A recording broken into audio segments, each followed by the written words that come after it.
અમદાવાદના નિકોલમાં સસ્તા દારૂને બ્રાન્ડેડ દારૂ તરીકે વેચવાના કેસમાં મુખ્ય આરોપી દિનેશની ધરપકડ થઈ છે।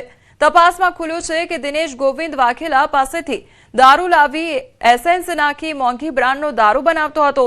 તે ભંગાર વેપારીઓ પાસેથી ખાલી બોટલો અને કાલુપુરથી ફ્લેવર્સ લાવતો હતો અને અગાઉ ઝડપાયેલા સુનિલ સાથે દિનેશ છેલ્લા 8 થી 10 મહિનાથી સંપર્કમાં હતો।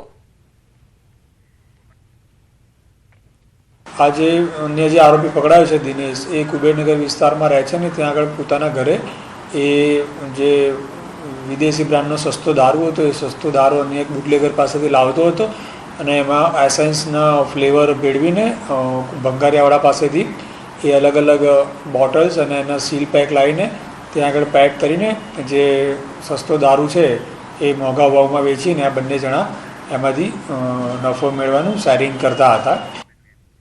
नकली दारू लठ्ठाकांड बाद सिहोर पोलीसनी मोटी कार्यवाही सामे आवी छे। सरगामनी वाड़ीमांथी पोलीसे विदेशी दारूने 94 बोटल झड़पी 2 आरोपीनी धरपकड़ करी, ज्यारे एक फरार थयो छे। तपास दरमियान 54 विदेशी दारूनी बोटलो नष्ट करायेली मळी आवी अने बारकोडनी कड़ी मळी आवता पोलीसे दारू क्यांथी आव्यो अने लठ्ठाकांड साथे कोई कड़ी छे के केम ते अंगे पण तपास तेज करी छे।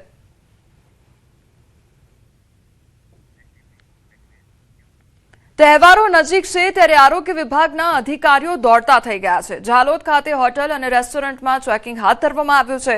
પ્રાંત અધિકારી, મામલતદાર, ફૂડ સેફટી અધિકારી સહિતની ટીમો દ્વારા સઘન ચેકિંગ હાથ ધરવામાં આવ્યું છે।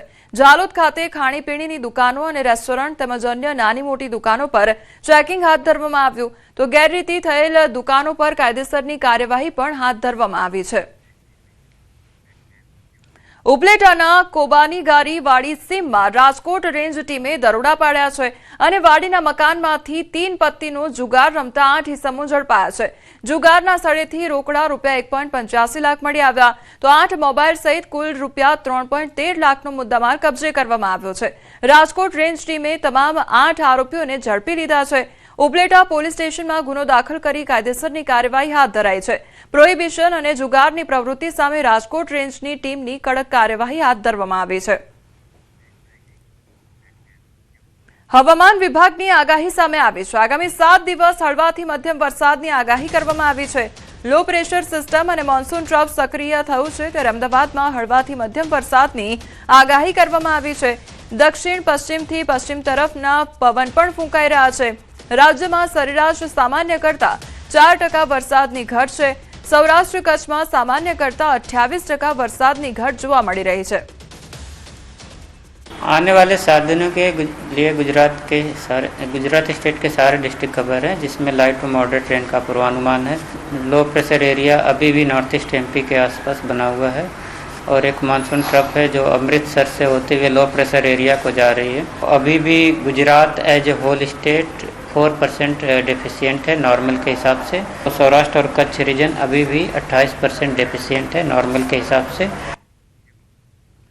24 કલાકમાં બંગાળની ખાડીમાં બનશે લો પ્રેશર છતાં ગુજરાત માટે સારા સમાચાર નહીં। લો પ્રેશર ગુજરાત તરફ આવે એવી સંભાવના નહિવત છે તો લો પ્રેશરથી ગુજરાતમાં વરસાદ થવાની સંભાવના ઓછી છે। उत्तर पश्चिमમાં જો આગળ વધી શકે છે લો પ્રેશર મધ્યપ્રદેશના પૂર્વ વિસ્તારથી યુપીમાં જઈ શકે છે સિસ્ટમ। હાલની સ્થિતિ પ્રમાણે ગુજરાતને વરસાદ માટે રાહ જોવી પડશે। પંજાબના મોહાલીમાં અનરાધાર વરસાદ ખાબકી રહ્યો છે। ધસમસતા પ્રવાહમાં પિકઅપ તણાઈ ગઈ ત્યારે પશુઓ ભરીને જતી પિકઅપ તણાઈ અને નદીના ધસમસતા પ્રવાહમાં રસ્તો ધોવાઈ ગયો। 2 ગામોનો સંપર્ક પણ ખોરવાઈ ગયો છે। મુસાફરોને લઈને જતી જે પિકઅપ હતી તે પાણીમાં તણાઈ ગઈ હતી અને મોહાલીમાં અનરાધાર વરસાદ વરસી રહ્યો છે અને ધસમસતા પ્રવાહમાં જે આ પિકઅપ છે તે તણાઈ જવાની ઘટના સામે આવી છે। પશુઓ ભરીને જતી જે પિકઅપ છે તે તણાઈ જવાની ઘટના બની છે અને મોહાલીમાં અનરાધાર વરસાદ ખાબક્યો છે। ચારે તરફ પાણી જ પાણી નજરે પડી રહ્યું છે તો પાણીના વહેણમાં જે પિકઅપ છે તે તણાઈ જવાના દ્રશ્યો પણ સામે આવ્યા છે। પશુઓ ભરીને જતી આ પિકઅપ વાન હતી અને તે તણાઈ ગઈ હોવાની આ ઘટના સામે આવી છે। તેમાં ઢોર ઢાંખર પણ રાખવામાં કરવામાં આવ્યા હતા અને પાણીનો ધસમસતો પ્રવાહ આવ્યો અને જેના કારણે આ જે પિકઅપ છે તે તણાઈ ગઈ હોવાની ઘટના બની છે. તો ધસમસતા પાણીનો પ્રવાહ પણ જોવા મળી રહ્યો છે. અનરાધાર વરસાદ વરસવાને કારણે ઠેર ઠેર પાણી ભરાઈ ગયા છે. તો બીજી તરફ જે વાહન ચાલકો છે તેમને વાહન હંકારવામાં પણ મુશ્કેલીનો સામનો કરવો પડી રહ્યો છે. તો પંજાબના મોહાલીના આ દ્રશ્યો સામે આવ્યા છે કે જ્યાં પશુઓ ભરીને જતી પિકઅપ ગાડી જોવા મળી રહી છે અને તે ધસમસતો પાણીનો પ્રવાહ આવી રહ્યો હતો. તેના કારણે આ જે પિકઅપ ગાડી છે તે પાણીના પ્રવાહમાં તણાઈ હોય તે પ્રકારની ઘટના સામે આવી છે. સુરત શહેરના પૂર્ણા આંજણા ફાર્મની ઘટના સામે આવી છે. આંજણા ફાર્મમાં જય નારાયણ ખાતા નંબર 38ના લૂમ્સના ખાતામાં આગ લાગવાની ઘટના બની. આગનો કોલ મળતા ફાયરની ટીમ ઘટના સ્થળે પહોંચી આવી હતી. આગ પર કાબુ મેળવવાનો પ્રયાસ પણ હાથ ધરવામાં આવ્યો છે. તો સુરતની આ ઘટના સામે આવી છે કે જ્યાં લૂમ્સના ખાતામાં ભીષણ આગ લાગવાની ઘટના બની. તો ફાયરની ટીમ ઘટના સ્થળે પહોંચી આવી અને ત્યારબાદ આગ પર કાબુ મેળવવાનો પ્રયાસ હાથ ધરવામાં આવ્યો છે. રાજકોટમાં ન્યૂઝ 18 ગુજરાતીના અહેવાલની અસર જોવા મળી છે. રાજકોટ જિલ્લા ભાજપના પૂર્વ પ્રમુખ નાગદાન ચાવડાએ નંબર પ્લેટ ફિટ કરાવી છે. રાજકોટ શહેર ટ્રાફિક દ્વારા કાળા કલરની ફિલ્મ પણ દૂર કરવામાં આવી છે. તો રાજકોટ ટ્રાફિક પોલીસ દ્વારા 500 રૂપિયાનો દંડ ફટકારવામાં આવ્યો. નાગદાન ચાવડાએ દંડની ઓનલાઈન ચૂકવણી પણ કરી. ધારાસભ્ય ડોક્ટર દર્શિતા શાહના વાયરલ વિડીયોનો મામલો પણ સામે આવ્યો છે. નંબર પ્લેટ વગરના બાઇકમાં રેલી કાઢી હતી. ટ્રાફિક પોલીસે બાઇક ચાલક સામે કાર્યવાહી કરી છે. તો કોર્પોરેટર સેજલ ચૌધરીએ એક્ટિવામાં નંબર પ્લેટ લગાવી છે.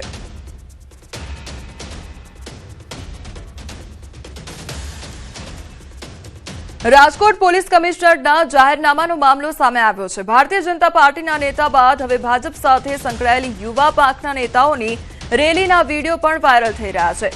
અખિલ ભારતીય વિદ્યાર્થી પરિષદની રેલીમાં કાળા કાચ અને નંબર પ્લેટ વગરની કાર દેખાઈ રહી છે. રાજકોટ શહેર પોલીસ અખિલ ભારતીય વિદ્યાર્થી પરિષદના હોદ્દેદારો તેમજ કાર્યકર્તાઓ વિરુદ્ધ કાર્યવાહી કરવામાં આવશે કે કેમ તેને લઈને પણ હવે સવાલ ઉદ્ભવી રહ્યો છે. રાજકોટ શહેર પોલીસનું પેટ્રોલ પંપ પર ચેકિંગના નામે નાટક સામે આવ્યું છે. પોલીસની સામે નંબર પ્લેટ વિનાનો વાહન ચાલક પેટ્રોલ પુરાવીને નીકળી ગયો તો પોલીસ કોન્સ્ટેબલ જોતા રહી ગયા અને વાહન ચાલક પોલીસની સામેથી જ જતો રહ્યો. શહેરના ઈગલ પેટ્રોલ પંપના દ્રશ્યો છે જેમાં પોલીસની સામેથી નંબર પ્લેટ વિનાનું વાહન નીકળ્યું અને પોલીસ કશું જ ન કરી શકી. એક તરફ નંબર પ્લેટ વિનાના વાહનોની ડ્રાઈવ છે તો બીજી તરફ નજર સામે રહેલા વાહનો પોલીસ પકડી નથી શકતી. સમગ્ર ઘટનાઓનો વિડીયો જે છે તે પણ સોશિયલ મીડિયામાં વાયરલ થઈ રહ્યો છે. તો એક તરફ નંબર પ્લેટ વગરનું જે આ વાહન છે તે પોલીસની નજર સામેથી જ પસાર થઈ રહ્યું છે અને તેમ છતાં પણ પોલીસ દ્વારા કંઈ જ કરવામાં ન આવ્યું. એક તરફ ડ્રાઈવ કરવામાં આવી રહી છે અને બીજી તરફ તેમની નજર સામેથી જ આ પ્રકારના વાહનો નીકળી રહ્યા છે ત્યારે તેમની કામગીરીને લઈને પણ અનેક સવાલો ઉદ્ભવી રહ્યા છે. ગુજરાત યુનિવર્સિટીના પૂર્વ કુલપતિ વિવાદમાં આવ્યા છે. પૂર્વ કુલપતિ નિર્જા ગુપ્તા પર ગંભીર આક્ષેપ લગાવવામાં આવ્યા છે. પૂર્વ સિન્ડિકેટ સભ્ય ઇન્દ્ર વિજયસિંહ ગોહિલના આક્ષેપ સામે આવ્યા છે. પ્રધાનમંત્રી જન વિકાસ કાર્યક્રમની ગ્રાન્ટમાં ગેરરીતિનો આક્ષેપ કરવામાં આવી રહ્યો છે.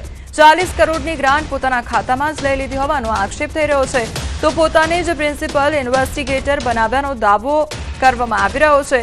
પ્રિન્સિપલ ઇન્વેસ્ટિગેટર તરીકે ₹4.20 લાખ પગાર પણ લીધો હોવાનો આક્ષેપ છે. તો જર્મનીમાં પુત્રના ખાતામાં ₹9.84 લાખ ફોરેક્સ ટ્રાન્સફર કર્યાનો દાવો છે. પૂર્વ કુલપતિ નિર્જા ગુપ્તા સામે ફોજદારી કેસ કરવા માંગ કરવામાં આવી છે. તો નિર્જા ગુપ્તાનું ભરતી કૌભાંડ હજુ શાંત નથી થયું ત્યાં વધુ એક કૌભાંડ સામે આવ્યું છે. ફાળવવામાં આવેલી આ 40 કરોડ રૂપિયાની ગ્રાન્ટ જ્યારે કેન્દ્ર સરકાર દ્વારા ગુજરાત યુનિવર્સિટીને ફાળવવામાં આવી ત્યારે સૌ પ્રથમ પ્રશ્ન ગુજરાત યુનિવર્સિટીને એ ઉદ્ભવે સ્વાભાવિક છે કે આ 40 કરોડની ગ્રાન્ટ કયા એકાઉન્ટમાં આપણે લેવી. તાત્કાલિક એ દિવસે સાંજના સમયે સિન્ડિકેટની બેઠક બોલાવવામાં આવે છે. 17માંથી 15 સભ્યો સિન્ડિકેટના એમાં હાજર રહી છે. સિન્ડિકેટ સભ્ય સર્વાનુમતે પ્રિન્સિપલ ઇન્વેસ્ટિગેટરની નિમણૂક કરે છે. પ્રિન્સિપલ ઇન્વેસ્ટિગેટર કોને બનાવે છે? એ સિન્ડિકેટ સભાના જે અધ્યક્ષ હતા ગુજરાત યુનિવર્સિટીના કુલપતિ એ નિર્જા અરુણ ગુપ્તા પોતે પ્રિન્સિપલ ઇન્વેસ્ટિગેટર બને છે અને ઇન્ડસ બેંકની અંદર પોતાનું એક એકાઉન્ટ પોતાના નિર્જા અરુણ ગુપ્તાના નામથી એક એકાઉન્ટ ખોલાવે છે અને આ 40 કરોડ રૂપિયાની ગ્રાન્ટ